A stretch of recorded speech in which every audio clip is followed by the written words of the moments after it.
अस्सलाम वालेकुम रहमतुल्लाहि व बरकातुहू। मैं देख रहा हूँ हर एक शख्स अपने आप की इमेज को बढ़ाने चमकाने की कोशिश में लगा हुआ है।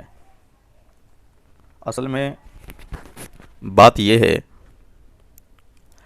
जब से अहमदाबाद का आयशा का मामला सामने आया है उसके बाद से आपने तमाम हर तरह के वीडियो और तमाम तंजीमों के बड़े बड़े स्टेटमेंट, बड़ी बड़ी बैठकें, बड़ी बड़ी कॉन्फ्रेंस आपने देखी होंगी।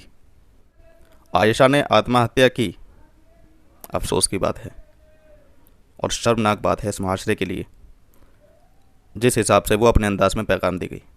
असल में जिसका जितना दिमाग उतना ही काम करता है। ट्रोल तो कर रहे हैं आपके, खुदकुशी हराम तो है मज़हब इस्लाम के अंदर, लेकिन उन लोगों को भी तो आप ट्रोल कीजिए जो खुदकुशी तक की कगार पर पहुंचा देते हैं, हालात ऐसे बना देते हैं। उस सूरत हाल में लोगों का दिमाग काम करना बंद कर देता है। तो ऐसे में क्या करें? मैं इस चीज़ के समर्थन में नहीं हूँ कि खुदकुशी करना वो है, नहीं, बिल्कुल गलत है। बुज़दिली की पहचान है ज़िंदगी से जंग हार देना। अल्लाह पर बड़ा तवक्कल रखा जाए। लेकिन इस माशरे के लिए मैं अपनी बात कह देना चाहता हूँ, जब से आयशा ने खुदकुशी की उसके बाद से हर एक तंजीम ने अपने स्टेटमेंट, बड़ी बड़ी तकरीरें और उनके वीडियोस वगैरह हर एक वायरल हो रहे हैं, देख भी रहे होंगे आप। उन लोगों के लिए मैं अपनी बात कह देना चाहता हूँ, कोई ऐसा नियम बना दीजिए बराए करम, माजरत के साथ, जो ये लागू करे। ठीक है, अहमदाबाद के बाद से आप लोग जो हैं सामने आए हैं, लेकिन अहमदाबाद से पहले भी कितनी बेटियों ने आत्महत्या की हैं। मुसलमानों में नहीं, हर धर्म की बेटियों ने जहेज़ जैसी लानत वबा से का शिकार होकर के उन्होंने अपनी आत्महत्याएं की, मजबूरन। उन पर किसी ने बात नहीं की। कौन बात करता है? आपने जगह जगह से मामले देखे भी होंगे। अभी महिला दिवस गया है, हर एक के विचार आए, सबने अपने स्टेटमेंट दिए, लेकिन कोई ऐसा व्यक्ति सामने नहीं आया जिसने हर मज़हब के लिए अपनी बात रखी हो। बाज़ लोग तो हमारे उलमा को तंज कस रहे हैं कि मौलवी कहाँ सो रहे हैं और ये अपनी कोई ऐसा नियम नहीं बना रहे हैं। तो भाई उन लोगों के लिए मैं कह देना चाहता हूँ, सारी जिम्मेदारी मौलवियों की तो नहीं हो सकती ना कि वो आपको ज़बरदस्ती घोल कर पिला दे। हाँ, कह ज़रूर सकते हैं, आप अपना विचार रख सकते हैं, लेकिन टोल नहीं कर सकते बराए करम।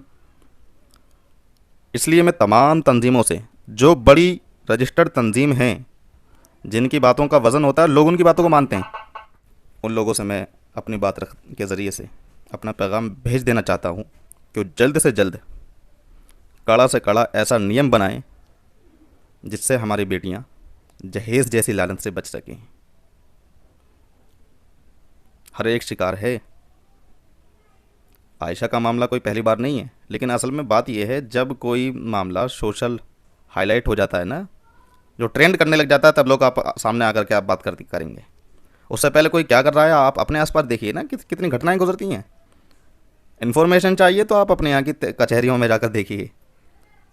मेरे ख्याल से लगभग अपने तजुर्बे के हिसाब से 80% मुकदमे ऐसे हैं जो दहेज को लेकर के हैं, जिसकी वजह से तलाक होते हैं, जिसकी वजह से आए दिन नई नई मुश्किलात सामने आती रहती हैं बेटियों की लाइफ के अंदर।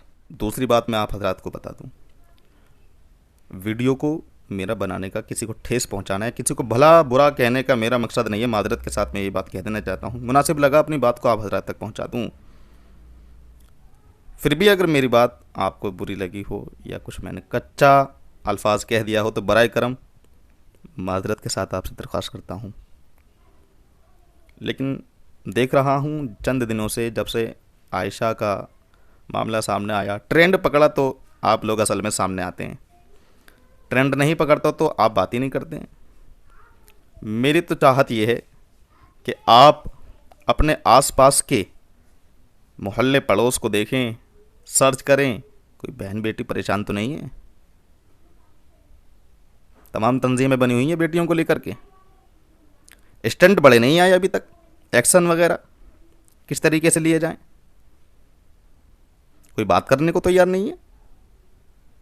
हाँ, स्टेज वगैरह लगा करके बड़े बड़े बैनर के तले अपनी बातें रख देते हैं 4 दिन बाद जब वो ट्रेंडिंग ख़त्म हो जाती है तो सब अपने ज़ाती मामलों में मशगूल हो जाते हैं, कोई बात करने को तैयार नहीं होता। और जबकि आप भी जानते हैं कितने सालों से नहीं, सदियों से ये चीज़ें चली आ रही हैं।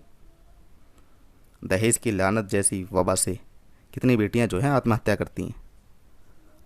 खैर, मुनासिब समझा कि आप तक अपनी बात पहुंचा दूं। और उन लोगों के लिए भी ये बात कह देना चाहता हूं जो ख्वाहिश रखते हैं कि हमें बेहतरीन ग्रेजुएट, पढ़ा लिखा, ज़बरदस्त, आला दर्जे का दामाद मिले, लेकिन और कोशिश करते हैं बड़ा से बड़ा मामला यानी कि कार वगैरह वगैरह, और मतलब जताते हैं बाकायदा, इतने की पकड़ी चढ़ी, इतने की मंगनी चढ़ी, इतना सोना चढ़ाया, इतना जेवरात चढ़ाया। लानत है ऐसे लोगों पर जो उन गरीब मुस्तहिक लोगों को मजबूर करते हैं शर्मिंदगी उठाने के लिए। ठीक है, आपने कार दे दी, आपने तमाम तरह के हीरे जवाहरात चढ़ा दिए, लेकिन अपने पड़ोस के, अपने रिश्तेदारों के इधर उधर मत जाओ। अपने घर में ही देख लो, एक भाई के पास इंतजाम है, BMW दे रहा, कार दे रहा है, छोटे भाई के पास एक बाइक देने की हैसियत नहीं है, वो बेचारा कहाँ से लेकर रखा आएगा? अपनी ये बात सोचिए, बस देना है। तो सारा दोष जो है लड़के वालों का ही नहीं है, लड़की वालों का भी होता है, बेटी वालों का, जो इस तरह के ख्यालात रखते हैं। यकीनन इस माशरे का वो कत्ल कर रहे हैं, उन बेटियों का, कितनी आयशा का वो खुद अपने हाथ से गला घोट रहे हैं। तो बराए करम मादरत के साथ आप तक ये बात पहुंचा देना चाहता था, मुनासिब लगा। अगर थोड़ा सा भी वीडियो आपके समझ में आया हो तो बराए करम इसको आगे तक पहुंचा दें, और मेरी इमेज पर न जाएं, बराए करम बात पर गौर करें। अस्सलाम वालेकुम रहमतुल्लाहि व बरकातहू।